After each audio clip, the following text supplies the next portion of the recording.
বাজাচ্ছে সবাই বাংলাদেশের গুণী মিউজিশিয়ান। আসলে ঝুমা তো বয়াতি শিল্পী, তো এই সর্বপ্রথমেই বাংলাদেশে লালন ফকিরের যে গানগুলো আমি আমার মাধ্যমে আসে সে তার মধ্যে টুকটুকি একটা গিয়েছে, মানে আমি যাতে না গাইতে আর না পারি, আর একটা গাইল ঝুমা। তো এই গানটা হচ্ছে গুরু পাঠের গান। তুমি তো গুরু হই ভক্ত প্রশ্ন করছো, আমি আর কি জবাব দেব? এই বেলা তোর ঘরের খবর জেনে রে বোন, এটা হলো গুরু পাঠের গান। গুরু ভক্তকে বলছে তোর মনের ঘরের খবর জান। তা তুমি তো এসব বলি দিস, আবার এর মধ্যে আমি কি জবাব দেবো বলো? সে যাই হোক, আমি সাইজের একটি গান করি।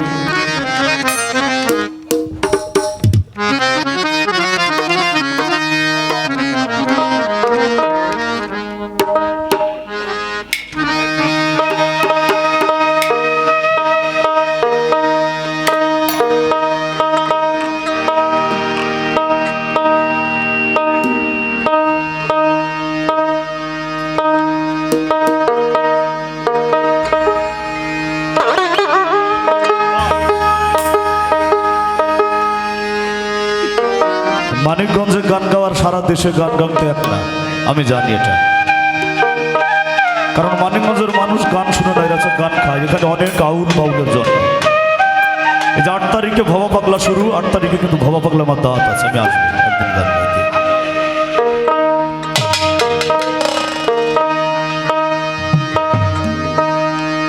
আমি গুরু কারিজ মাথায় লয়ে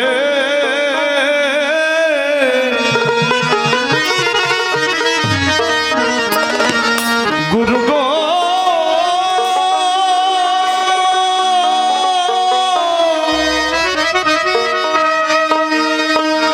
গুরু গো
লাল পড়ার মতো, যেটা দেখে সেটাই খাই খাই করে। লালন ফকির বলছে যে তোমার এই খাই খাই স্বভাব বাদ দাও। এই খাই খাই স্বভাব না বাদ দেওয়া পর্যন্ত তুমি মানুষ হতে পারবে না। কারণ আমরা বলি যে আমি মানুষ, লালন ফকির বলছে মানুষ হও, মানুষ ভোজে মানুষ হও, আবার মানুষ হতে হবে। তাহলে এই মানুষটা কেমন?